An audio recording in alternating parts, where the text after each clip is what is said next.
Welcome to the FarmBits podcast, a product of Nebraska Extension Digital Agriculture. I'm Jackson Stansel. And I'm Samantha Teaton, and we come to you each week to discuss the trends, the realities, and the value of digital agriculture.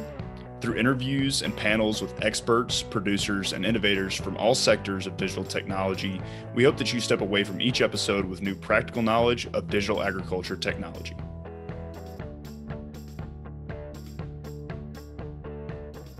Welcome, FarmBits followers and first-time listeners to the FarmBits podcast.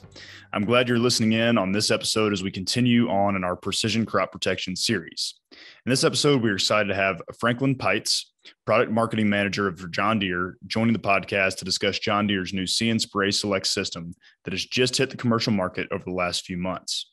See & Spray is a technology that has attracted significant attention in recent years as environmental sustainability, weed resistance, and farm profitability continue to be major issues in agriculture. The See & Spray system offered by John Deere is giving the chance for this technology to be utilized commercially for the first time.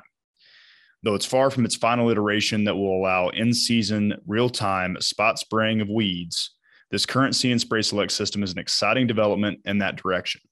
To learn about how this system works and where we currently are in terms of its effectiveness, let's listen in on this interview with Franklin Peitz.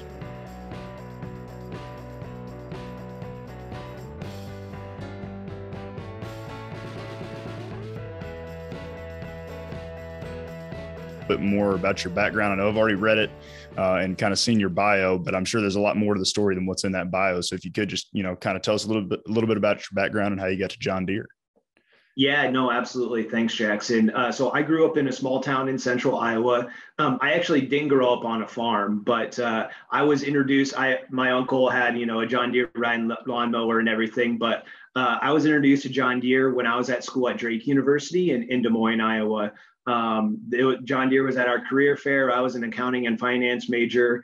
And I didn't really, frankly, know what I wanted to do, but I just liked the opportunity that a large company like Deere had, whether it's corporate finance to cost accounting at the factory to everything in between, just a lot of good opportunities. So I was lucky enough to get an internship, which turned into a full-time opportunity with Deere. So I started out in accounting, and then I moved over to John Deere Financial, which was our lending arm, which enables us to finance our products to our customers in-house. And then the last 2 years I've spent in Olathe, Kansas, in our North American marketing and sales headquarters.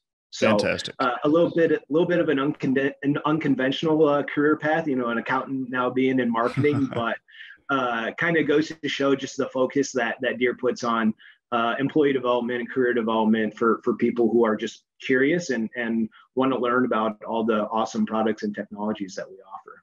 Absolutely. Yeah. And I think there's a lot of value to that coming from outside the agricultural industry and getting involved. I didn't grow up on a farm myself. And so in some ways, I think it's a good perspective to have. There's certainly a lot to learn when you get into the industry, though. You betcha. So in your current role, I guess you're working with application systems a little bit. Can you tell us a little bit about that specific role and kind of how you're helping to get those to market? Absolutely. Yep. So I'm the product marketing manager for our sprayer equipment. And really my focus is on bringing new products to market. So I work with our dealers, our field teams to develop marketing plans, training events, and demonstration activities so that when the factory is building all these fantastic products, I'm kind of the handoff then to the dealers who are selling the equipment to make sure the dealers are really understanding the value that the equipment could bring to our customers' operation. Got you. Awesome. So I'm sure you see a lot of different things. You probably worked a little bit with the Exact Apply system that I guess has been on the market a few years now, but one of the new technologies that there's a lot of buzz around is See & Spray technology. So can you kind of tell us a little bit about that product and what exactly the offering is from John Deere? You bet. Yeah. So you're spot on. This is brand new revolutionary technology.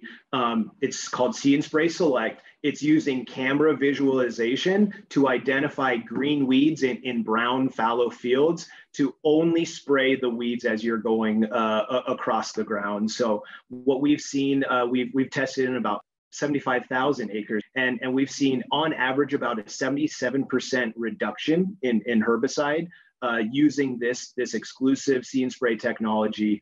And what's really exciting is we are moving and adapting from a technology standpoint to focusing on fields, to focusing on zones, to now focusing on plant level management, which is exactly what our customers are asking us for. And it's really this first See and Spray Select is kind of the first step in a marathon when you start to think about that kind of plant level management. Sure. And so just before we get into kind of the more technical aspects of the system right now, is this technology like currently on the market right now in a commercial form, or is it more of a beta test, or where is it in the rollout right now?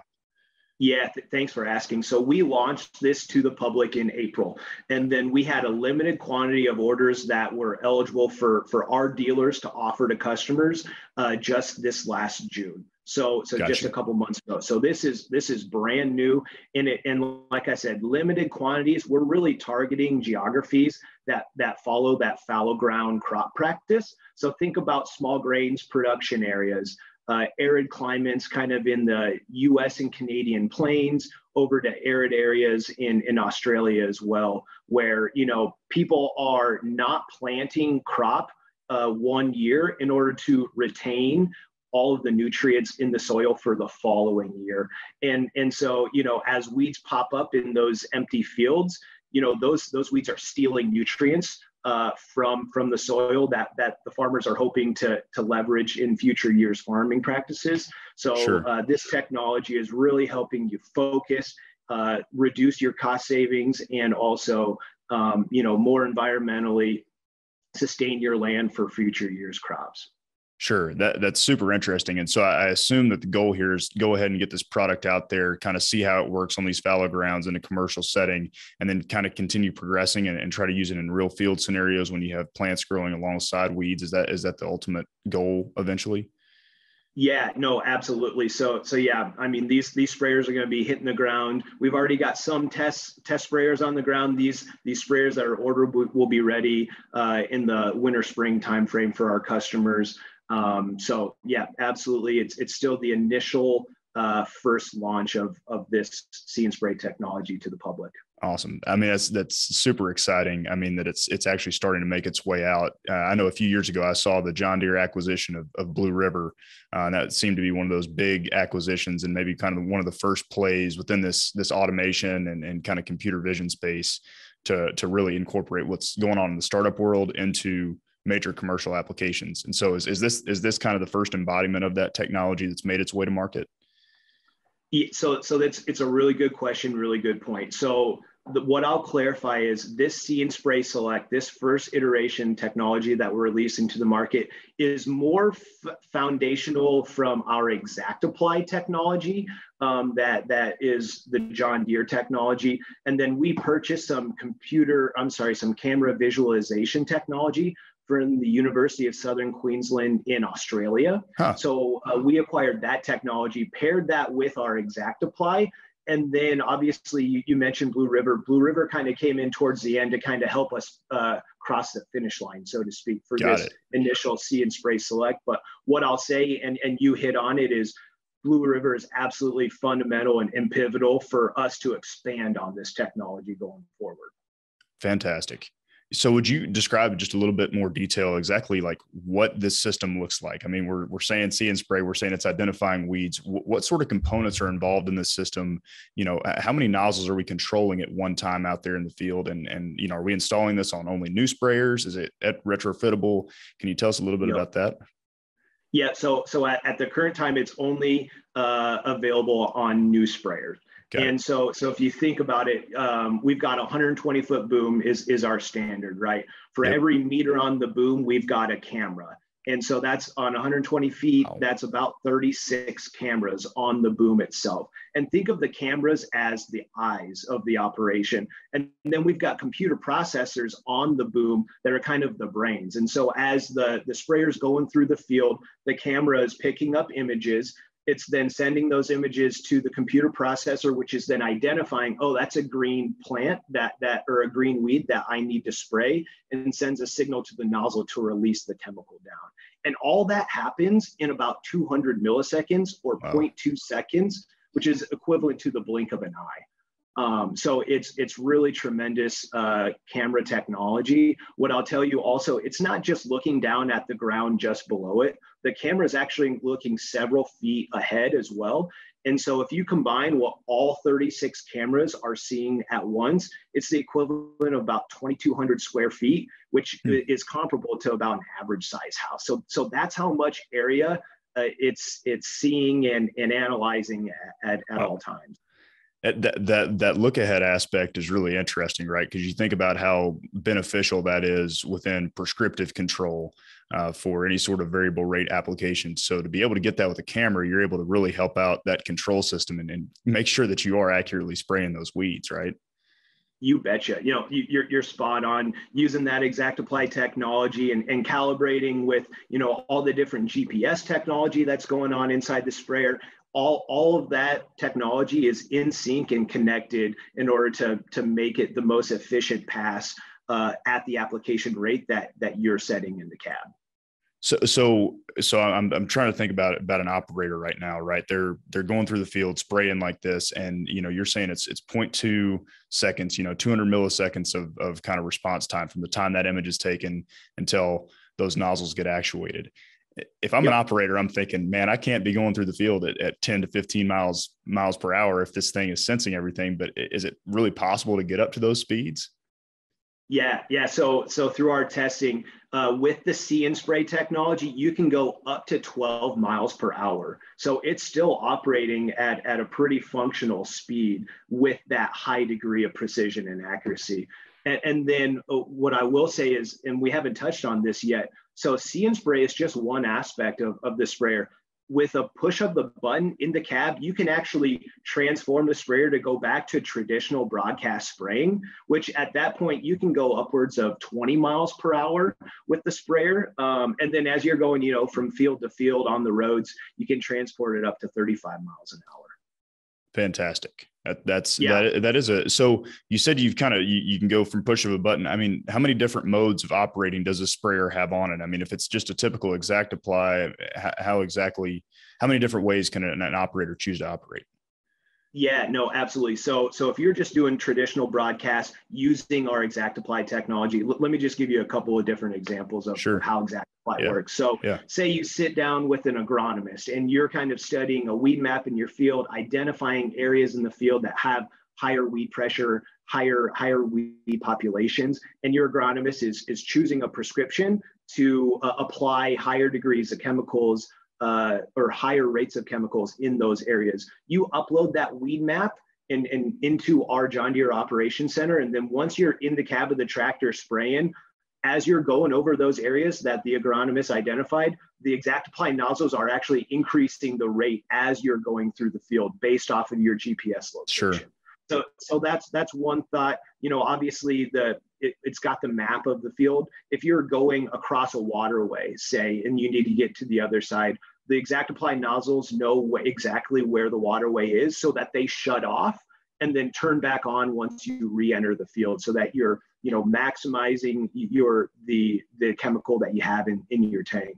And I guess one last, example that I think helps customers think through things is the connectivity between the GPS and the ExactApply nozzles. Say you're moving at 15 miles an hour, but you want to get up to 20 miles an hour. Well, as you accelerate, the GPS is picking up on that acceleration and sending signals down to those nozzles saying, hey, I'm moving faster. You actually need to spray faster too to keep up with the application rates that we already set up for what we want for this field. So that broadcast technology with using ExactApply is really, really efficient and beneficial for our customers.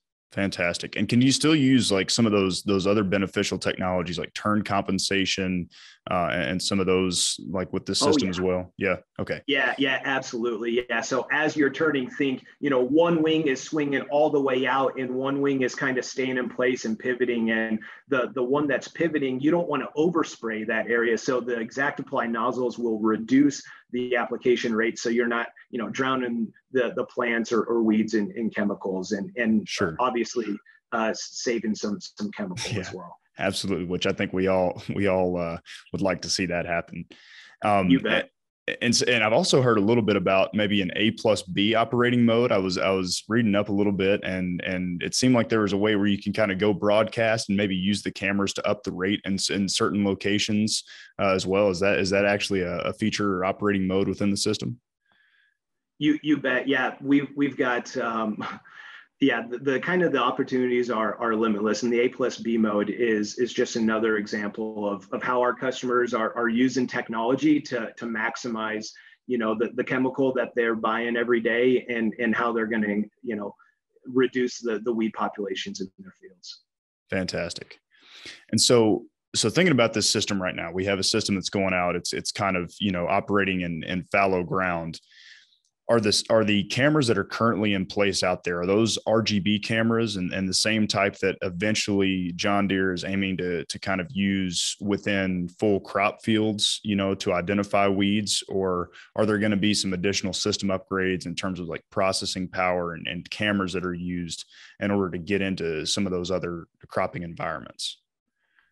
Yeah, let me just say this. So the cameras, the ExactApply technology, the nozzles, the processors, everything is part of the John Deere system, and it's all integrated into the sprayers. So, as our technology continues to expand and get better, we're absolutely going to be, introducing some newer components, but everything's going to be tested and owned by John Deere, so that, if anything were to happen to the sprayer, it can be serviced by your one John Deere dealer.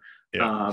And really be a one-stop shop solution for our customers. So they're not dealing with third parties over here for this aspect of the sprayer. Everything is John Deere. And that's the great thing about this See and Spray is John Deere is the first manufacturer to offer this technology in one integrated system on top of a John Deere sprayer. So we're super excited. That brings a lot of value to the customer. They don't have to worry about changing exactly how they do with, how they do service, which dealerships they're working with, and all that sort of stuff. I think there's a lot of value in that.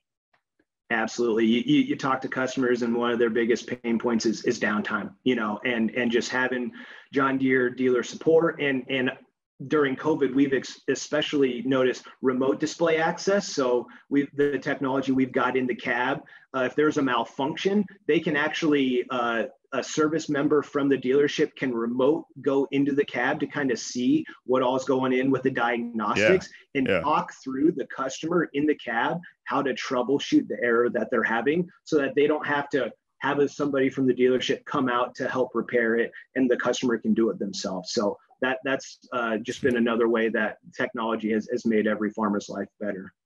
Yeah, I mean, it's a great feature. I was actually this spring, we have one of our cooperating farmers on our on-farm research network.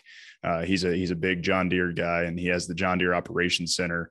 And he actually had me sending in, our prescriptions to get our study initiated through the cloud, and I was remote watching his application in the field, which was pretty fun. I was able to kind of tell him, you need to slow down a little bit and make sure that the rate controllers are on top of things. And I don't know, it was really exciting, I thought. Yeah, no, absolutely. I'm glad you got to experience that. Yeah.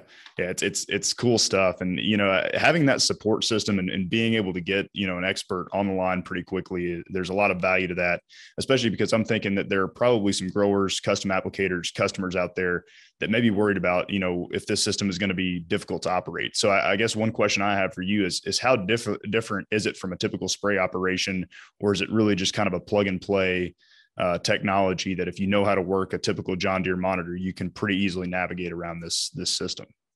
Yeah, no, that's a great question. And once you get set up initially with the dealer, with your prescription, everything in the cab, then really it's the same old, control system for, acceleration, deceleration, how ExactApply is managing the nozzles. It's really a similar user experience for the operator.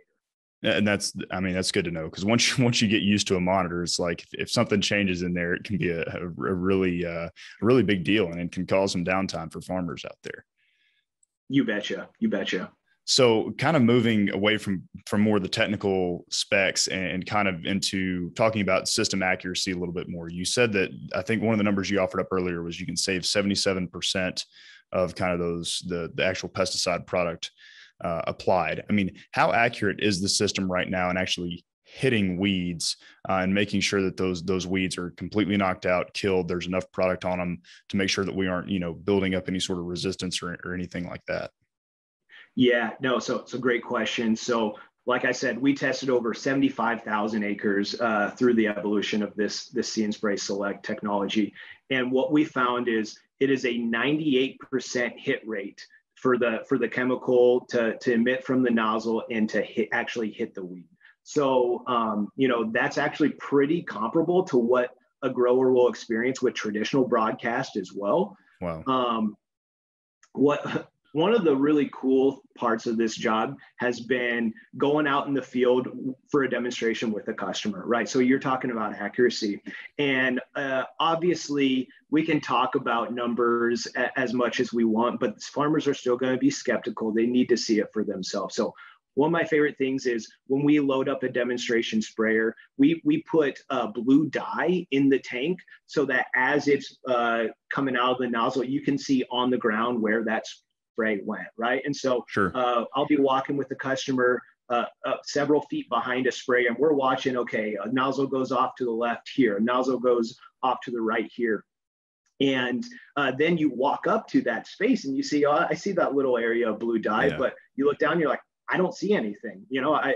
There's no weed there. It must have malfunctioned. Right. But then you have to get down on your knee and look, and you see a little blade of grass, and you're like, holy cow, that camera saw something I couldn't see just from standing above this thing. And that's the cool realization point when you look at a customer and their eyebrows are raised and they're like, wow, this actually works. Like, this is awesome. No joke. Yeah. So that's been one of the most rewarding parts of being in this job and seeing this technology.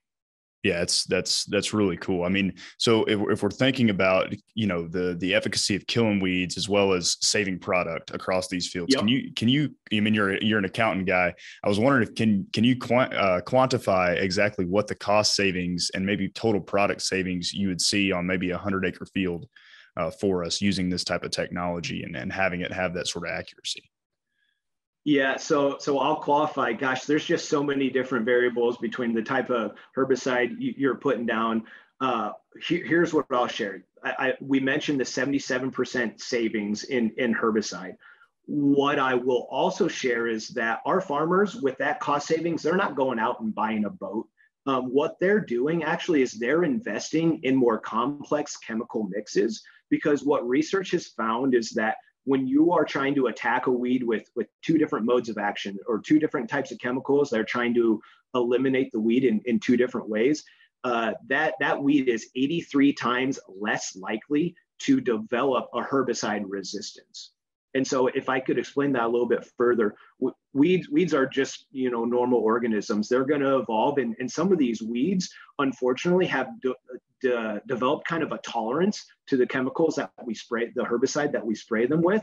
And so when we're able to use more complex chemical mixes to attack and eliminate those weeds, it's not only saving the crop this year, but it's reducing the herbicide resistance throughout the field, which means next year and the year after, it's just going to help improve the field and the nutrients in the soil. I think that is probably an under-realized benefit of See and Spray type technology. I think on the very surface level, a lot of people see, okay, it's cost savings. But the reality is that our resistance problem in agriculture is probably going to cost us even more in the long term than saving that product on a single field, right? You betcha. You're spot on. And our farmers, not only do they appreciate the cost savings and being able to be more aggressive with weed control, but then they're also the biggest stewards of their land. They want to be able to sustainably grow products from year to year. Every farmer is not only thinking about how do I maximize this year's crop, they're thinking decades down the line of how they can maximize the crop for them and their family. So you're absolutely spot on. That's really, really cool stuff. I think it's going to have a huge contribution. And toward the end of the interview, here in a few questions, I may kind of ask about the environmental sustainability side of things just a little bit more. But I guess right now I'd like to hear, I know we've only had this system out here for 2 months, and it's only been, commercially available to the public since April. Yep. But have you heard any interesting stories from Australia or some of these areas out in the Pacific Northwest, Canadian Plains, of people using this system already, and kind of what the initial response has been out there? Yeah. So again, when you're talking about fallow ground application, the feedback from customers, dealers, everyone is extremely positive. I was talking to a Deere team member who's in our field supporting our dealers up in North Dakota, and the really interesting thing is the ways, how we're targeting towards fallow ground, but dealers and customers, they're curious, they're experimental. So up in North Dakota, they've been having some crop practices in small grains areas. After harvest, they'll do a burnout, and in some instances, they've been electing to spray in the fall before the freeze, and they've been seeing better weed control versus spraying in the spring. And so we actually have some dealers who are going to be, and customers who are going to be experimenting with using this see and spray technology on kind of the burned down stubble areas of fields where they still see weeds emerge in the fall. So again, we're really focused on the fallow ground, but our customers and dealers are going to continue to push the technology to see where it can go. And obviously we're super committed. We're only talking right now about fallow ground. A farmer is probably listening to this saying, well, I want to use it in season, right? I want to talk about pesticide. I want to talk about fungicide. So we know the roadmap in the future. This has a long, a lot of long legs on it, but the initial feedback for see and spray select and fallow ground's been really positive. Sure. Yeah, that sounds great. And, obviously here in Nebraska, we don't have a ton of fallow ground, sort of systems. And I'm not personally too familiar with them. I'm just kind of, been learning about them through more or less this interview and getting ready to talk about where see and spray is right now. But to dig in a little bit more on those long legs, I mean, we've got a lot of corn growers, a lot of soybean growers down here in Nebraska, and back where I'm from in Alabama, we've got a lot of peanut and cotton growers. And I know that our cotton growers would love to have a system like this. And so when you say long legs, what sort of time frame are we kind of looking at before those farmers may get to see some in-season benefit? And I know that's going to be hard to predict, but I'm just curious. I really can't say. We're continuing to evaluate and pour tons of time and money and resources into what that future could look like, but that those timelines are really undefined at this point. Sure. And it's really hard because you have to, that's one of those things that you can't mess up, like, period. Like, if you mess it up, the detrimental impact on a crop is worth way more than trying to get that product out there early. 100%. You hit the nail on the head, Jackson. Is there anything that we didn't get to that you'd like to specifically talk about or share with us? I've really enjoyed it, Jackson. Really commend you for what you and the Nebraska Extension Office are doing to promote digitalization and technology in agriculture. And really, I just encourage anybody who's interested in everything that we're talking about today. The best way to learn more is to contact your local John Deere dealer. We've got from people who are dedicated agronomists at the dealership level to people who only work on the technology and software sides of things at the dealership to full service and sales departments. The John Deere dealer is your one-stop shop to understanding how this technology and equipment can improve their operations. And like I said, we're just started on this see and spray journey. I'd be more than happy to come on when we've got future news to share with you about the see and spray technology. Yeah, that would be great. And I've really enjoyed learning more about where the technology is right now, where it's going, what sort of effects we're seeing already out there in the field in just a very short amount of time. And one thing that we like to do on all of our shows, which is always the hardest question for our guests, is we like to ask for a piece of advice. And so, I know you're not from a farm background. I'm not either. And some people ask me to offer advice. Sometimes I'm like, there's no shot I'm giving any advice to a farmer out there. But what advice do you have for farmers, custom applicators, or even dealers who are dealing with this technology for the first time and are looking to increase the efficiency of either their spray operations or the spray operations of their customers? Yeah, absolutely. First off, I'll just reiterate, working closely with your John Deere dealer, understanding the amount of capability within the technology. Sometimes there's late adoption to technology and it can seem overwhelming or just unrealistic. And just working closely with our John Deere dealers, as I mentioned, the specialists that we've got there are second to none in the industry and are going to be able to help you understand incremental benefits to your bottom line and your environmental sustainability. So really can't tout our dealers highly enough for how well they work with our customers. Thanks, Franklin. Yeah, that's good advice. We have two great dealerships here in Nebraska, at least that I know of, and there are more. But I mean, between Platte Valley and Acres, it seems like we've got a lot of coverage out there for folks here in the local area. So, absolutely. Thank you very much to Franklin Peitz of John Deere for taking the time to join us today here on the FarmBits podcast. It's really exciting that See and Spray technology is finally making its way to the commercial market, and that some growers in some geographies, particularly in some fallow ground production systems, are starting to benefit from this technology. But it's still a long ways from where it is going to be in about 10 years as we start to move towards this in-season spot spraying of weeds. But even now, in the production systems that's operating in, it's starting to have some significant impacts. There's some environmental sustainability benefits, but I think really one of the most overlooked, potentially most impactful benefits for agriculture is that this site-specific, this real-time spot spraying of weeds, by reducing the total amount of herbicide that is used, will actually allow farmers to invest in more expensive and maybe more effective mixes with many different modes of action in that mix, or several different modes of actions, I should say, to really attack those weeds and try to fight and push back this weed resistance that we're seeing starting to have an impact on agriculture. And I think that's going to be a really big benefit for this system.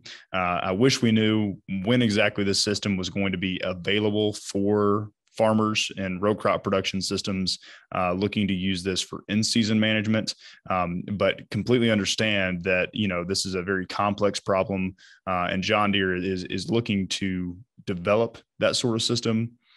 However, it really takes a long time to develop a system that will be effective and won't detrimentally impact crops once it's implemented for in-season management. So with that said, it was a really exciting episode. I hope that you enjoyed it.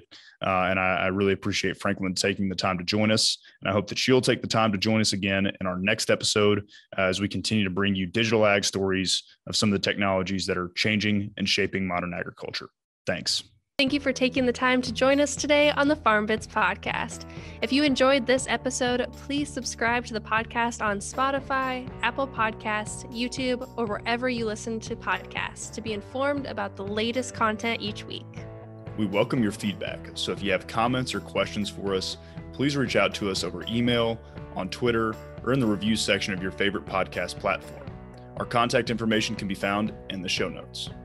We'd like to thank Nebraska Extension for their support of this podcast and their commitment to providing high-quality informational material to the members of the agricultural community in Nebraska and beyond. The opinions expressed by the hosts and guests on this podcast are solely their own and do not reflect reviews of Nebraska Extension or the University of Nebraska-Lincoln. We look forward to you joining us next week for another episode of FarmBits.